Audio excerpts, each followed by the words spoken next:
nightmares in my head, I fear that the thoughts build up until I can't hear, that my mind fills up into a creature, and it haunts me somewhere much deeper. Anxiety, filling up every space, no privacy, and silently, it could build and build until you. Salam sejahtera Malaysia, denyut nadi suara rakyat bergema di channel ini. Apa yang susah sangat?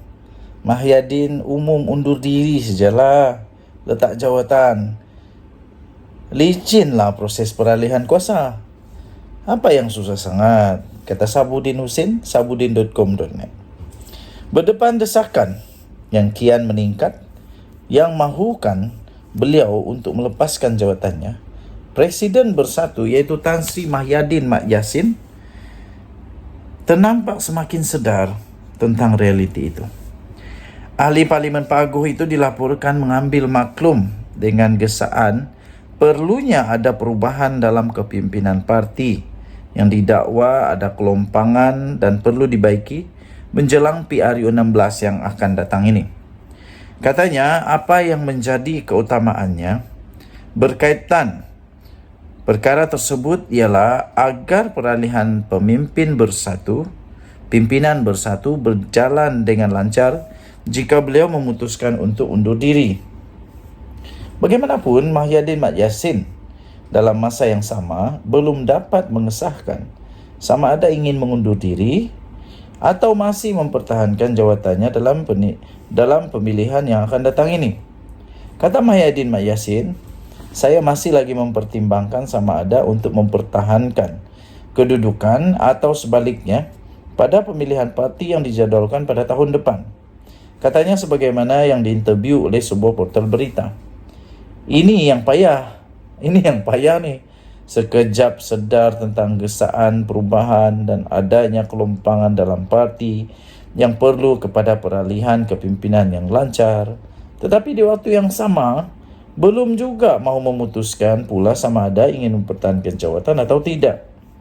Jika Mahyadin benar-benar sedar tentang perlunya perubahan dan mahu peralihan kepimpinan berjalan dengan lancar, keputusan tidak mempertahankan jawatannya perlu segera untuk dimuktamadkan. Peralihan kepimpinan dan dalam bersatu tidak mungkin boleh berjalan dengan lancar selagi Mahyadin Mat Yassin masih belum ada keputusan sama ada ingin mempertahankan jawatannya atau tidak. Hanya jika beliau mengumumkan berundur dan tidak lagi mempertahankan jawatannya saja, itu akan menjadikan proses peralihan boleh berjalan dengan lancar. Dengan kedudukan Mahyadin sudah tepu kerana pernah menduduki kursi Perdana Menteri sebelum ini, selain ada kes mahkamah serta isu menantu yang melarikan diri, ini adalah asas paling kukuh perlunya beliau untuk mengundurkan diri. Jika Mahyadin terus memimpin bersatu, gabungan PN tiada harapan lagi di mata rakyat. Kerana era kegagalannya sebagai Perdana Menteri pada sebelum ini akan terus menjadi igawan ngeri kepada pengundi. Untuk menggantikan tempatnya, tiada pemimpin lain yang lebih lagak dan sesuai untuk mengambil alih teraju kepimpinan bersatu selain Hamzah Zainuddin. Berjawatan Ketua Pembangkang di Parlimen, Ahli Parlimen Larut dan Setiausaha Agung PN Bersatu pada ketika ini, beliaulah satu-satunya yang lebih layak untuk mengemudi blok pembangkang menghadapi PRU 16 yang akan datang. Timbalan Presiden Bersatu sekarang pula, Ahmad Faisal Azumu, tidak sesuai menggantikan Mahyadin kerana beliau tidak berkedudukan sebagai ahli parlimen. Malau wibawanya pun jauh lebih rendah dibandingkan dengan Hamzah Zainuddin. Jadi jika benar Mahyadin mahu peralihan jawatan dalam bersatu berjalan dengan lancar dan mahu PN ada masa depan yang cerah untuk mendepani PRU 16 akan datang, beliau harus segera mengumumkan persaraannya dan tunjuklah Hamzah Zainuddin sebagai bakal penggantinya. Apa yang susah sangat? Sabudin Husin, 20 November 2023. Jika anda setuju, anda boleh komen. Tidak setuju pun boleh komen. Tapi saya setuju. Ini masa yang paling tepat untuk Muhyiddin Yassin meletak jawatan, mengundur diri daripada Presiden Bersatu. Bye-bye. Salam sejahtera Malaysia, denyut nadi suara rakyat bergema di channel ini. Aduh.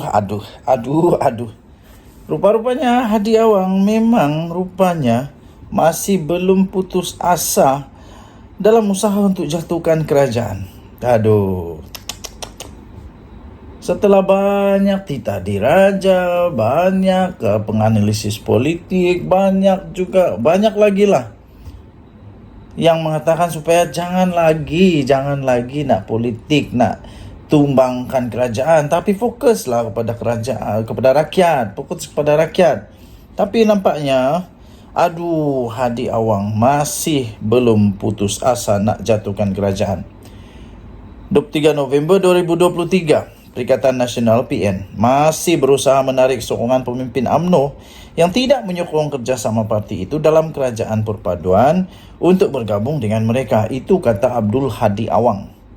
Presiden PAS itu berkata, pencalonan Menteri Besar Terengganu Ahmad Samsuri Mokhtar di PRK Kemaman itu adalah satu persediaan untuk PN bagi mengambil alih pentadbiran kerajaan. Peliknya di sana, Hadi Awang ni tak faham ke anti lompat parti. Hadi Awang ni tidak faham ke bahawa dia tidak akan cukup nombor punya. Macam mana dia nak goyang sana, goyang sini, tidak akan boleh cukup nombor. Kecuali semua UMNO masuk pergi dengan Perikatan Nasional. Lepas tu ada GPS atau GRS yang sokong. Tapi setakat ini GPS, GRS tak mau sokong PAS. Tak mau.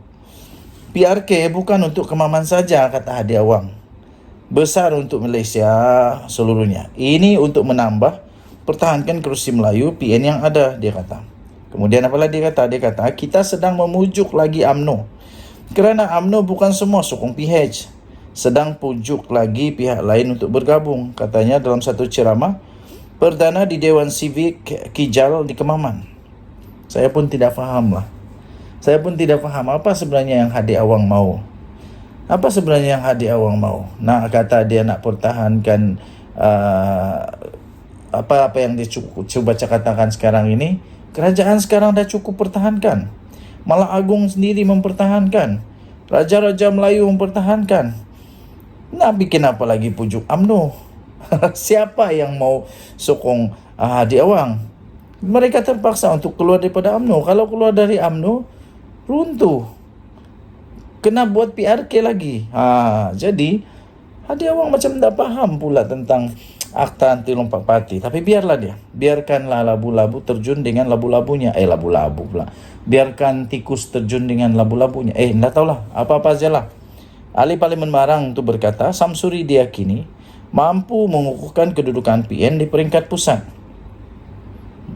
Saya pun tidak faham macam mana boleh mengukuhkan PN di peringkat pusat hanya dengan menang Kemaman saja. Itu pun kalau menang lah. Kalau kalah, nanti cakap apa lagi. Oleh kerana katanya kita nak ambil langkah lebih jauh lagi, iaitu kerajaan pusat. Sebab itu bila kerana kosong Kemaman, kita ambil dia Samsuri nak teguhkan kedudukan kita di kerajaan pusat. Teguh apanya? Apa kena mengena? Pening, saya pening. Maka kemenangan di PRK Kemaman sangat penting untuk ambil alih kuasa pemerintahan orang Islam, katanya. Hadi Awang berkata, menggalas tugasan sebagai Menteri Besar bukan halangan bagi Samsuri jika terpilih menjadi ahli parlimen. Kita tengok nantilah. Adakah dia boleh lakukan dua tugas secara serentak? Nanti jangan pula selepas tu asyik-asyik tak dapat datang pergi parlimen kerana Menteri Besar banyak kerja di negeri. Pening juga. Jadi tuan-tuan dan puan-puan yang dihormati sekalian, saya agak tidak faham lah. Saya betul-betul tidak faham. Kenapa Hadi Awang masih lagi berusaha untuk menumbangkan kerajaan perpaduan ini? Lagi pula kerajaan perpaduan ini adalah kerajaan yang diilhamkan sendiri oleh Seri Paduka Baginda yang di Pertuan Agong. Apa yang PN boleh dapat dengan hanya menang di Kemaman? Pelik bin ajaib. Satu kerusi tak akan boleh menumbangkan 147 kerusi. Datuk Seri Anwar Ibrahim sekarang ada 147 kerusi. Dan PN hanya ada 70 lebih kerusi saja. Jadi sangat jauh itu. Dia perlukan untuk dia nak pergi dapat majoriti mudah, dia perlu Semua UMNO, Barisan Nasional, join Perikatan Nasional. Lepas itu, dia perlu pujuk lagi ahli bebas, ahli parlimen bebas, ataupun dia perlu pujuk lagi daripada GPS atau GRS, baru dia cukup nombor. Kalau tidak, minta maaf, tidak akan. Dan Nadi, Suara Rakyat, bagaimana channel ini? Bye-bye.